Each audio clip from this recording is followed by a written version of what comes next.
Azhikkal port officer captain Arunkumar പിയുടെ പ്രതികരണം ഒന്ന് കേൾക്കാം.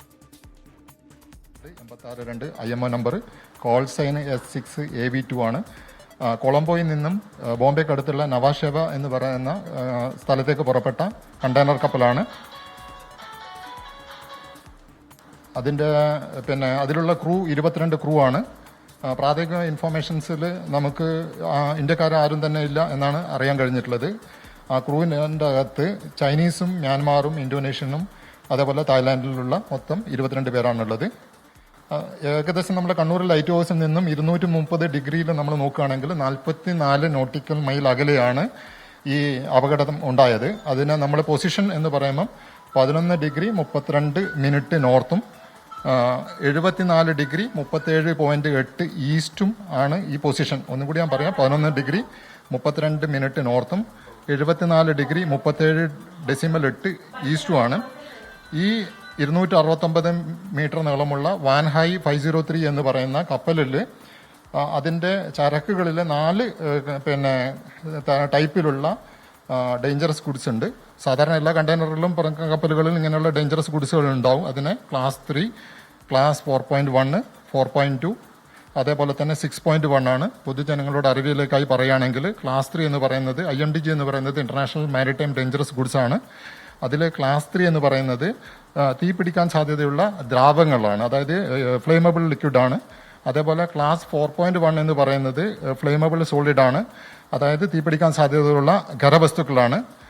തനിയെ തീപിടിക്കാനുള്ള സാധ്യതയുള്ള വസ്തുക്കളാണ് സ്പോണ്ടാനിയസ് കമ്പഷൻ ചെയ്യുന്ന സബ്സ്റ്റൻസ്, അത് ക്ലാസ് 4.2 അപകടം ഉണ്ടാകുന്ന വിഷാംശമുള്ള സബ്സ്റ്റൻസിന് പൊതുവെ നമ്മൾ ടോക്സിക് സബ്സ്റ്റൻസ് എന്നാണ് പറയുക. അത് ക്ലാസ് 6 ആണ്. അപ്പം ക്ലാസ് 3 ഞാൻ പറഞ്ഞു, ക്ലാസ് 4.1 പറഞ്ഞു, 4.2 പറഞ്ഞു, അതേപോലെ ക്ലാസ് 6 പറഞ്ഞു. അപ്പോൾ ഈ മൊത്തം കണ്ടെയ്നറുകളിൽ ഈ പറഞ്ഞ 4 ടൈപ്പ് കാർഗോസും കൂടി ഉണ്ട്. അപ്പം ഈ IMDG കാർഗോസിന് ഡേഞ്ചറസ് ഗുഡ്സ് കാർഗോ എന്നാണ് പറയുന്നത്.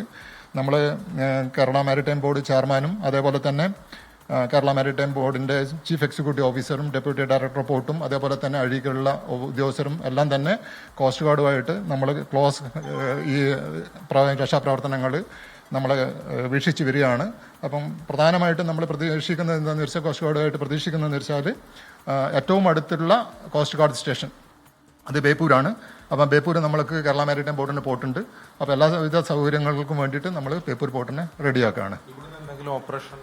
അല്ല, ഏറ്റവും അത് നിയറസ്റ്റ് ഈ കോസ്റ്റ് ഗാർഡിൻ്റെ സ്റ്റേഷൻ എന്ന് പറയുന്നത് ബേപ്പൂരാണ്. അപ്പം കോസ്റ്റ് ഗാർഡിനെ സംബന്ധിച്ച് ഓപ്പറേഷൻ ചെയ്യാനും കപ്പലുകളിൽ പെട്ടെന്ന് അവിടെ തിരിച്ചെത്താനും അവർക്ക് വേണ്ടിയുള്ള എല്ലാ സപ്പോർട്ടും ബേപ്പൂർ വെച്ചിട്ടാണ് നമ്മൾ കൊടുക്കുന്നതാണ് ധാരണയായിട്ടുള്ളത്. ബേപ്പൂർ സ്റ്റേഷൻ അതാണ് ബേപ്പൂരേക്കാണ് കൊണ്ടുവരിക. അതെ, ഡേഞ്ചറസ് കാർഗോ എന്ന് പറയുന്നത് ഒരു വർഗീകരണമാണ്. അത് വർഗീകരണം എന്ന് പറഞ്ഞാൽ സാധാരണ പൊതുവെ കപ്പൽ ഗതാഗതത്തിൽ ഇങ്ങനെയുള്ള അപകടകാരികളായിട്ടുള്ള കണ്ടെയ്നർ കൊണ്ടുപോകുമ്പോൾ എങ്ങനെയൊക്കെ പ്രിക്കോഷൻസ് എടുക്കണമെന്ന് പറഞ്ഞിട്ടുണ്ട്. അപ്പം അതിനുള്ള വർഗീകരണമാണ് നമ്മൾ ഇന്റർനാഷണൽ മാരിടൈം ഡേഞ്ചറസ് ഗുഡ്സ് എന്ന് പറയുന്ന കോഡിൽ IMDG കോഡ് പ്രകാരമാണ് അതുള്ളത്. ആ കോഡ് പ്രകാരം നമ്മൾ എന്തെന്ന് വെച്ചാൽ ഈ അപകടകരമായ രാസവസ്തുക്കളെ, കെമിക്കൽസിനെ, അപകടകരമായിട്ടുള്ള വസ്തുക്കളെ തരംതിരിച്ചിട്ടുണ്ട്. അതിനെയാണ് ക്ലാസ് എന്ന് പറയുന്നത്. അപ്പം ഈ കപ്പലുകൾ നമ്മൾ കിട്ടിയ റിപ്പോർട്ട് പ്രകാരം, പ്രാഥമിക റിപ്പോർട്ട് പ്രകാരം ക്ലാസ് 3, ക്ലാസ് 4.1, ക്ലാസ് 4.2, ക്ലാസ് 6.1 എന്നിവരുള്ള 4 തരത്തിലുള്ള ഡേഞ്ചറസ് ഗുഡ്സ് ഉണ്ട്. അപ്പം ഡേഞ്ചറസ് ഗുഡ്സ് എന്ന് പറയുന്നത് പേടിക്കൊന്നും വേണ്ട ആവശ്യമില്ല. കാരണം നമ്മളുടെ പെട്രോളും ഡീസലും ഒക്കെ എന്ന് പറഞ്ഞാൽ IMDGന്റെ പ്രകാരം എന്താണ് ഡേഞ്ചറസ് ഗുഡ്സ് ആണ്. അപ്പം ആ ഡേഞ്ചറസ് ഗുഡ്സിന് നമ്മൾ കപ്പലിൽ കൊണ്ടുപോകുന്ന അവസരത്തിന് ചില പ്രിക്കോഷൻസും കാര്യങ്ങളൊക്കെ പഠിക്കുന്നത് അത് സ്ഥിരീകരിച്ചിട്ടുണ്ട്. ആ സ്ഥിരീകരണ രാസവസ്തുവിൻ്റെ എല്ലാം ക്ലാസ് കിട്ടിയിട്ടുണ്ട്. ക്ലാസ് 3 ഉണ്ട്, ക്ലാസ് 4.1 ഉണ്ട്, ക്ലാസ് 4.2 ഉണ്ട്, 6 ഉണ്ട്. ഞാൻ ഒന്നും കൂടി പറയാം പൊതുജനങ്ങൾക്ക് വേണ്ടിയിട്ട്. ക്ലാസ് 3 എന്ന് പറയുന്നത് ഫ്ലെയിമബിൾ ലിക്വിഡ് ആണ്, തീപിടിക്കാൻ സാധ്യതയുള്ള ദ്രാവകങ്ങൾ, അങ്ങനെയുള്ള എന്തും ആകാം, തീപിടിക്കാൻ സാധ്യതയുള്ള അതിനെ പൊതുവെ വർഗീകരിച്ചിരിക്കുന്നത് ക്ലാസ് 3 അതേപോലെ തന്നെ തീപിടിക്കാൻ സാധ്യതയുള്ള സോളിഡ് ഖരവസ്തുക്കൾ, തീപിടിക്കാൻ സാധ്യതയുള്ള ഖരവസ്തുക്കൾ നമ്മൾ ഫ്ലെയിമബിൾ സോളിഡ് 4.1 ക്ലാസിഫൈ ചെയ്തിട്ടുള്ളത്. ഖരവസ്തുക്കൾ പരിശോധിച്ച് പറയാം. ഓക്കെ, അത് 4.2. കാരണം എന്ന് പറഞ്ഞാൽ ഈ അവസരത്തിൽ ഞാനൊരു ഗസ് പറയുന്നില്ല.